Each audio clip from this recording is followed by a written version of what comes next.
Assalamualaikum warahmatullahi wabarakatuh.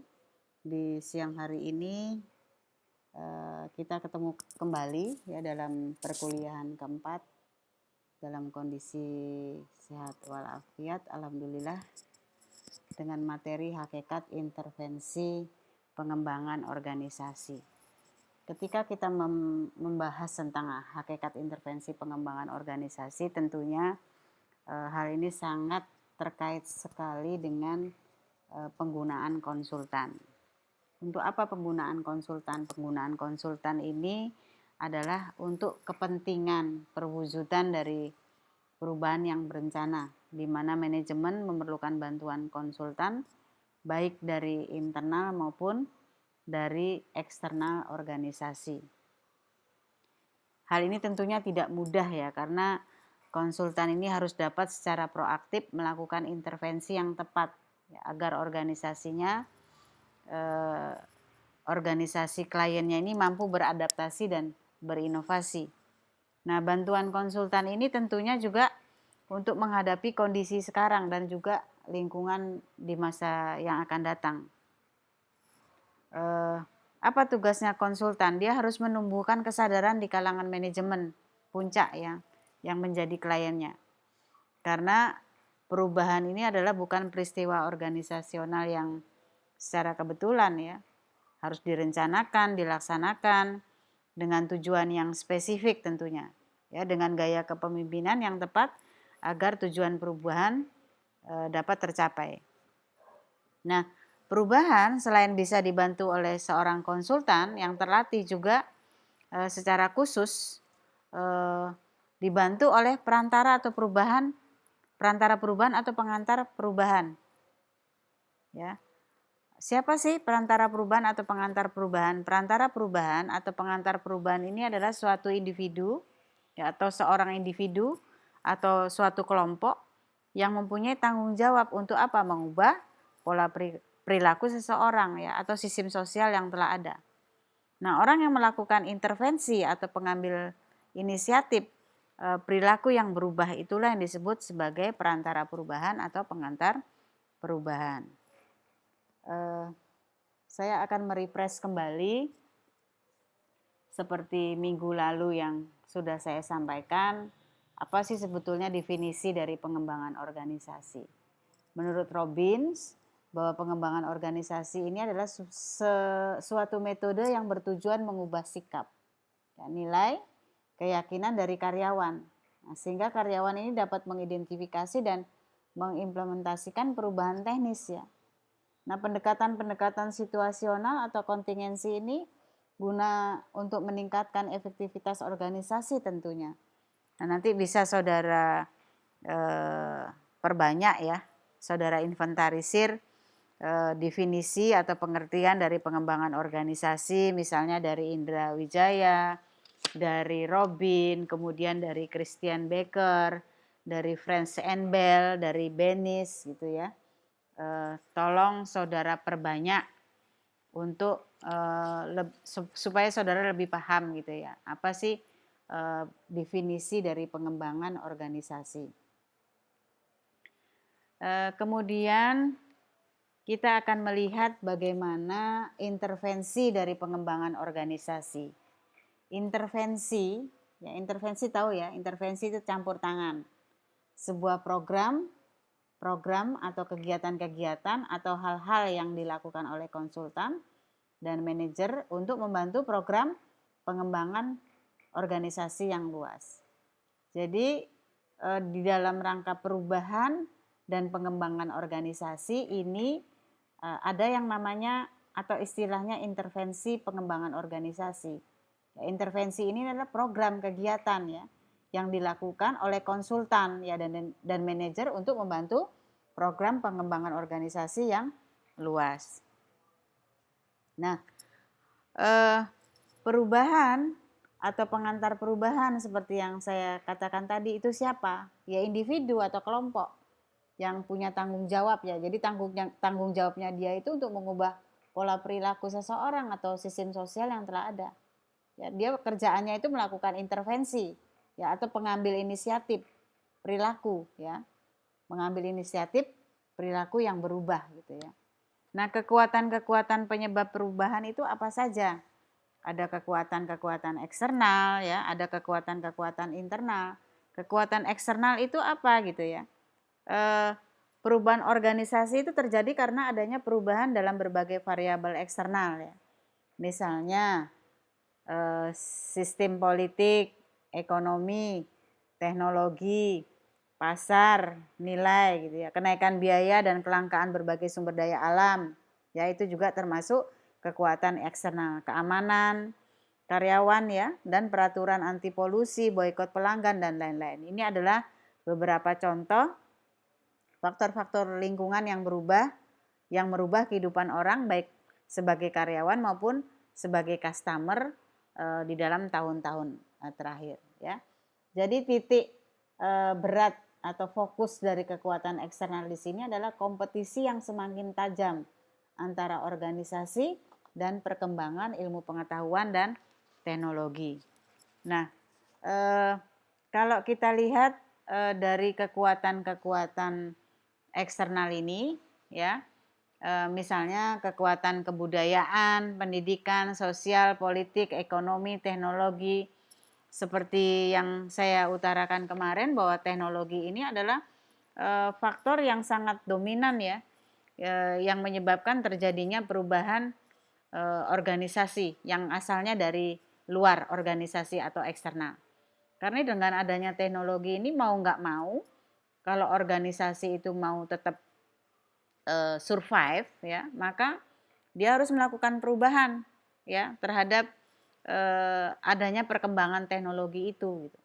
Kemudian bagaimana dengan kekuatan-kekuatan internal? Nah, kekuatan-kekuatan internal ini adalah kekuatan pengubah internal yang merupakan hasil dari faktor-faktor seperti tujuan, strategi gitu ya. Strategi, kemudian kebijaksanaan, manajerial dan juga teknologi baru serta sikap dan perilaku para karyawan.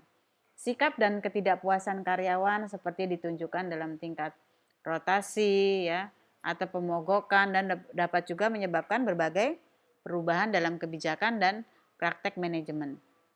Nah, kekuatan-kekuatan internal itu misalnya apa? Struktur, sistem dan prosedur, perlengkapan dan fasilitas, proses dan sasaran gitu ya. Nah, yang struktur apa misalnya? Ya, karena mungkin pengembangan dari organisasi itu sendiri ya, perubahan tujuan, maka struktur ini harus dirubah gitu ya. Nah, ini juga struktur tidak terlepas dari kekuatan-kekuatan eksternal, misalnya ada kebijakan-kebijakan yang menghendaki adanya perubahan struktur itu ya. Kemudian kalau kita lihat selanjutnya, seorang agen perubahan itu harus punya kompetensi. Misalnya harus memiliki nilai-nilai dan sikap mental, harus mengetahui bahwa individu, kelompok, dan masyarakat itu dalam organisasi merupakan sistem yang terbuka, di mana mereka saling berhubungan. Dan juga harus memiliki keterampilan. Ini kompetensi yang harus dimiliki oleh perubahan. Kenapa dia harus punya kompetensi ini? Karena agen perubahan ini berfungsi sebagai mata rantai antara komunikasi, antar dua sistem sosial gitu ya. Kemudian bagaimana peran utama dari seorang agen perubahan ya? Dia sebagai katalisator yang menggerakkan anggota organisasi dan juga sebagai pemberi pemecahan persoalan atau problem solving, dan juga perannya adalah sebagai pembantu proses perubahan gitu ya. Nah, ada dua pendekatan penanganan perubahan organisasi. Yang pertama disebut dengan proses perubahan reaktif ya, di mana di dalam proses ini manajemen beraksi atas tanda-tanda bahwa perubahan dibutuhkan ya, pelaksanaan memodifikasi sedikit demi sedikit untuk menangani masalah tertentu yang timbul ya. Misalnya contohnya bila ada peraturan baru misalnya dari pemerintah yang mensyaratkan bahwa organisasi itu harus mempunyai perlindungan terhadap kebakaran. Nah, maka manajer ini mungkin akan membeli alat pemadam kebakaran di dalam organisasi tersebut gitu ya. Prinsipnya di sini dalam proses perubahan reaktif adalah manajemen bereaksi atas tanda-tanda bahwa perubahan dibutuhkan. Kemudian bagaimana yang program perubahan yang direncanakan atau plans change gitu ya. Disebut juga sebagai proses proaktif. Manajemen di sini melakukan berbagai investasi ya, investasi waktu dan sumber daya lainnya yang berarti untuk mengubah cara-cara operasi organisasi. Nah, perubahan yang direncanakan ini didefinisikan sebagai perancangan ya dan implementasi inovasi struktural, ya, kebijakan atau tujuan baru ya atau suatu perubahan dalam filsafat ya, dalam iklim, dalam gaya pengoperasian ya secara sengaja. Nah, pendekatan ini tepat jika keseluruhan organisasi atau sebagian besar dari satuan organisasi ini menyiapkan diri ya. Dia harus menyiapkan diri untuk apa? Menyesuaikan dengan perubahan. Nah, di dalam proses perubahan terdapat seseorang atau individu yang bertanggung jawab atas peranan kepemimpinan dalam proses pengelolaan perubahan. Disebut dengan change agent gitu ya, atau pengantar perubahan. Sedangkan individu atau kelompok yang melakukan sasaran perubahan disebut sebagai sistem klien ya. Ya, kalau seseorang atau individu yang bertanggung jawab atas peranan kepemimpinan dalam proses pengelolaan perubahan disebut sebagai change agent atau pengantar perubahan. Individunya atau kelompok yang merupakan sasaran perubahan disebut sebagai sistem klien. Nah, pengantar perubahan ini dapat berasal dari para anggota organisasi atau dapat sebagai konsultan dari luar organisasi. Nah, bahkan seorang pakar bernama Levitt ya, dia mengatakan bahwa pendekatan perubahan organisasi ini bisa dilakukan dengan 3 pendekatan ya. Ada pendekatan struktur, pendekatan teknologi, dan pendekatan orang. Bagaimana yang pendekatan struktur? Adalah menyangkut aplikasi prinsip ya. Prinsip apa? Prinsip perancangan organisasi. Misalnya apa? Desentralisasi, tanggung jawab jabatan, garis wewenang yang tepat ya, penciptaan pembagian kerja ya. Kemudian yang kedua pendekatan teknologi. Nah, berkaitan dengan apa? Misalnya berkaitan dengan diubahnya teknik-teknik yang dipakai dengan teknologi baru.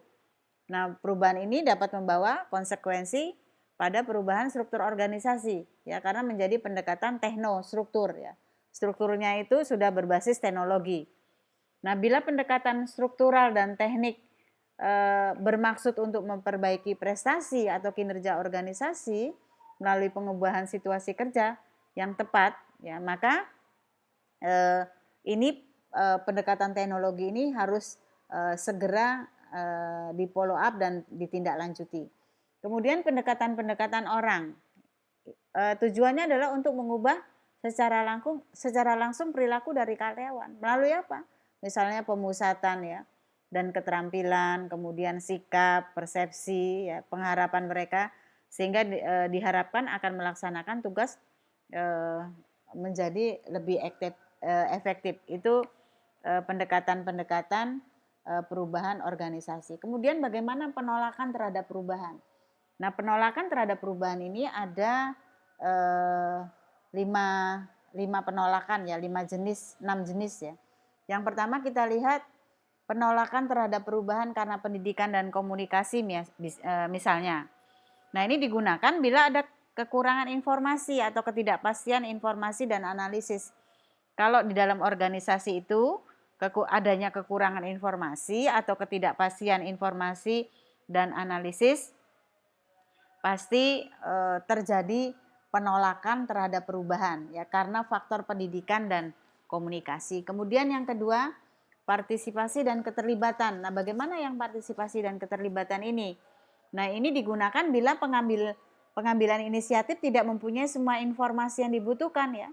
Untuk apa? Untuk merancang perubahan dan juga orang lain mempunyai kekuasaan untuk menolak gitu ya.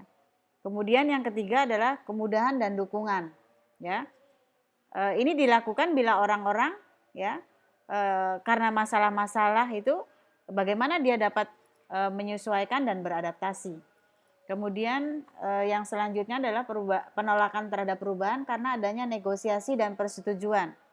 Nah, ini biasanya digunakan bila banyak orang ya, banyak dari orang atau kelompok gitu ya, dengan kekuatan yang cukup besar misalnya untuk menolak, ini pasti akan kalah dalam suatu perubahan gitu ya.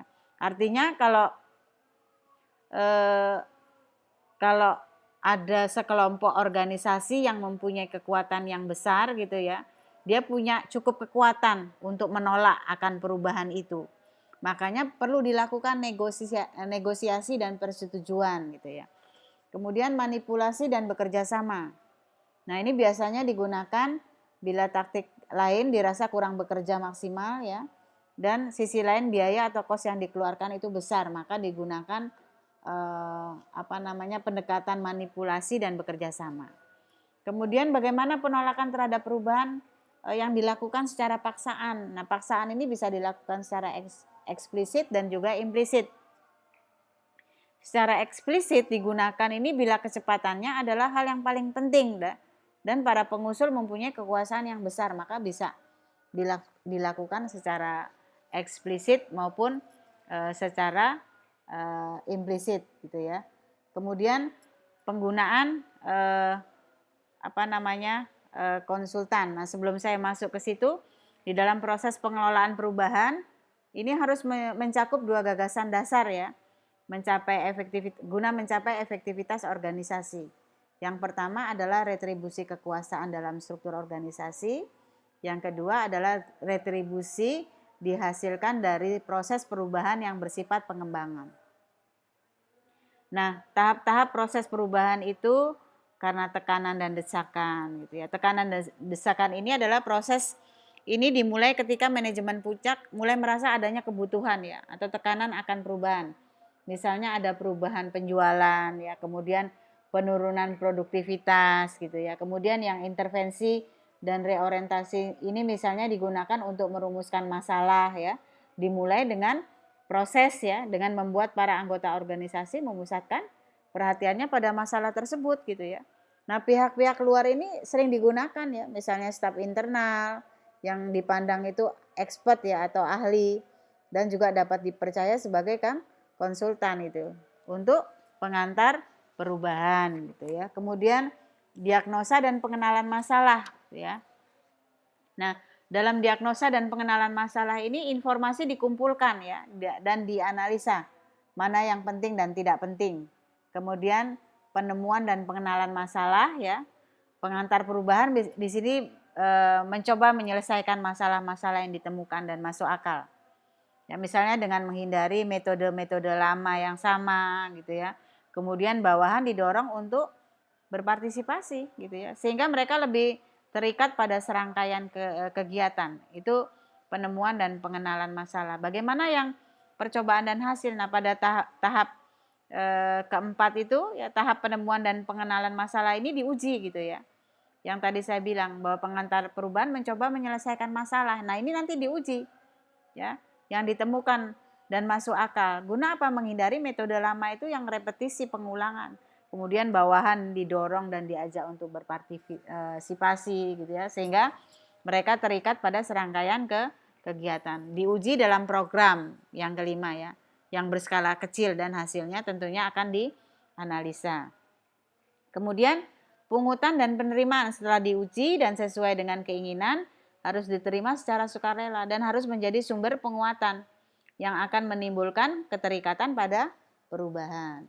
Nah, ini akan kita lihat bagaimana penggunaan konsultan ya. Fokusnya misalnya perseorangan.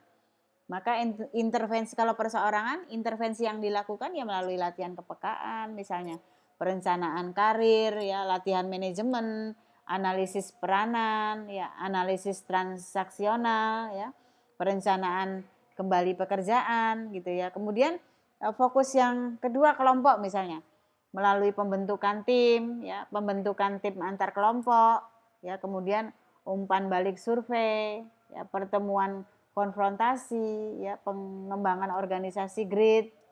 Nah, bagaimana yang organisasi misalnya grid manajerial ya, umpan balik survei pertemuan konfrontasi, perencanaan kembali organisasi, dan juga manajemen berdasarkan sasaran. Ini penggunaan konsultan. Ketika perseorangan, fokusnya perseorangan, maka intervensi yang dilakukan adalah latihan kepekaan, perencanaan karir, dan selanjutnya. Ketika fokusnya kelompok, maka intervensi yang akan dilakukan pembentukan tim, ya, pembentukan tim antar kelompok, dan yang lain-lain.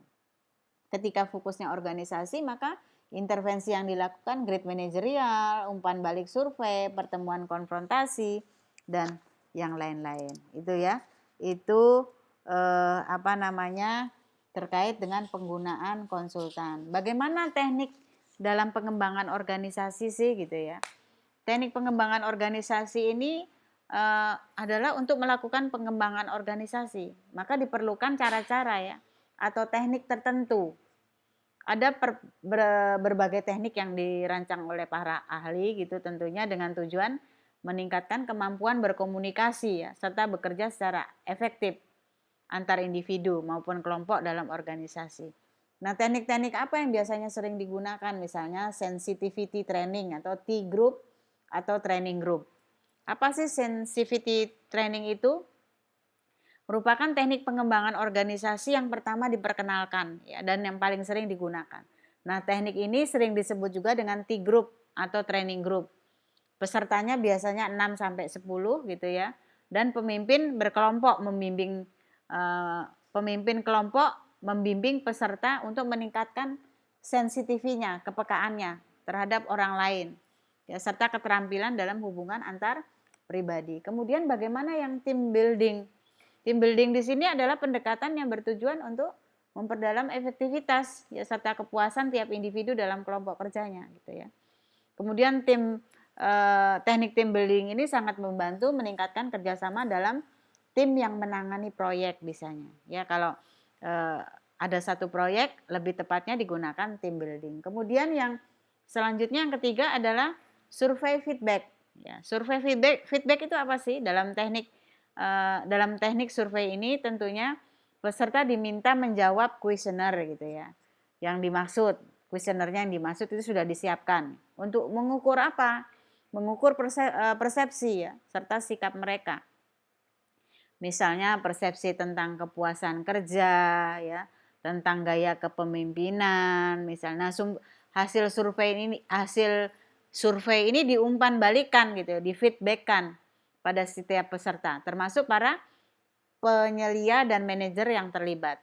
Nah, kegiatan ini kemudian dilanjutkan dengan kuliah dan lokakarya gitu ya, untuk mengevaluasi hasil dari keseluruhan dan mengusulkan perbaikan-perbaikan konstruktif tentunya.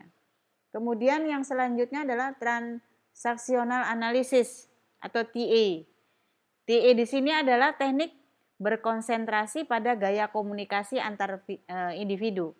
Dalam TA di sini dimaksudkan untuk mengurangi kebiasaan komunikasi yang buruk ya dan menyesatkan. Nah, oleh sebab itu teknik ini mengajarkan bagaimana cara menyampaikan pesan yang jelas dan bertanggung jawab, juga wajar dan menyenangkan ya. Kemudian yang selanjutnya adalah intergroup activities.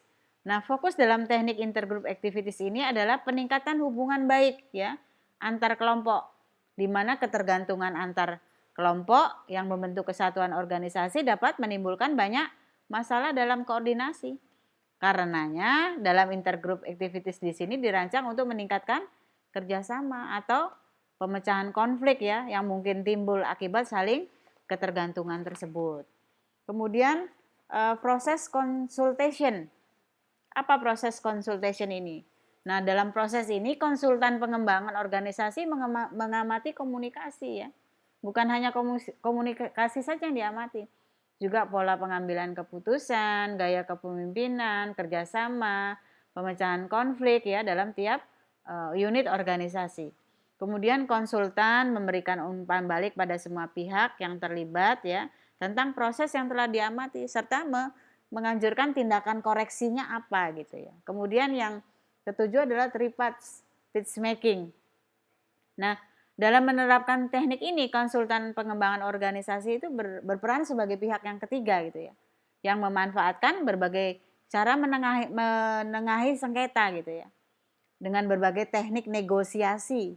Untuk apa? Memecahkan persoalan gitu ya, atau konflik baik antar individu maupun antar kelompok gitu ya. Nah, ini model pengembangan organisasi ya, penemuan masalah, diagnosa gitu ya. Kemudian feedback, pengukuran penilaian, pengembangan strategi, kemudian intervensi dan yang lain-lain. Tuh ya. Tadi sudah saya sampaikan gitu. Diawali dengan penemuan masalah, kemudian ketika masalah itu ada, bagaimana diagnosanya, gitu ya. Kemudian feedbacknya bagaimana? Feedback ini tentunya mengarah kepada pengembangan strategi intervensi, kemudian ke pengukuran dan penilaian, akhirnya feedback kembali gitu ya. Ini pengembangan intervensi ke pengukuran, ke intervensi, kemudian ke pengukuran penilaian, ya. Nah, di dalam model pengembangan organisasi ini sangatlah perlu. Untuk apa? Mempertajam dan mempermudah komunikasi antara siapa? Antara agen pembaharu atau agen perubahan dengan mereka yang berada dalam organisasi. Ya. Nah, dalam model ini menggambarkan bahwa satu program pengembangan organisasi harus mulai dari pengenalan bahwa dalam organisasi tersebut terdapat persoalan, penemuan masalah gitu ya. Kemudian persoalan-persoalan ini didiskusikan sehingga tercapai suatu kesamaan pendapat gitu ya. Nah, berdasarkan persoalan-persoalan tersebut dilakukan analisa. Ya. Kemudian analisa organisasi tentunya, yang dimaksudkan untuk meneliti kembali persoalan tersebut maupun untuk mencari pemecahannya gitu. Kemudian hasil analisa itu harus disampaikan kepada anggota organisasi dalam bentuk umpan balik ya, feedback. Selanjutnya tanggapan terhadap umpan balik tersebut dapat digunakan untuk mengembangkan strategi ya, strategi perubahan gitu ya. Kemudian strategi ini dilaksanakan dalam bentuk intervensi ya, intervensi nyata gitu. Nah, pada akhirnya disampaikan berupa pengukuran kembali lagi ke feedback. Model pengembangan organisasi ini memiliki beberapa manfaat. Yang pertama, berguna untuk lebih dapat memahami persoalan dan organisasi itu sendiri, kemudian untuk lebih memahami faktor yang dapat mempengaruhi timbulnya suatu persoalan dan usaha pemecahan masalah, ya, pemecahannya. Kemudian yang ketiga, bermanfaat untuk menyusun langkah-langkah ya, tindakan dalam melakukan pengembangan organisasi, gitu ya. Itu yang perlu Anda ketahui. Kemudian saya meminta kepada saudara pada perkuliahan siang hari ini, saya minta saudara untuk meresum ya apa yang saya sampaikan pada siang hari ini, dan saya tunggu sampai jam 13.30 ya. Sekian, terima kasih. Wassalamualaikum warahmatullahi wabarakatuh.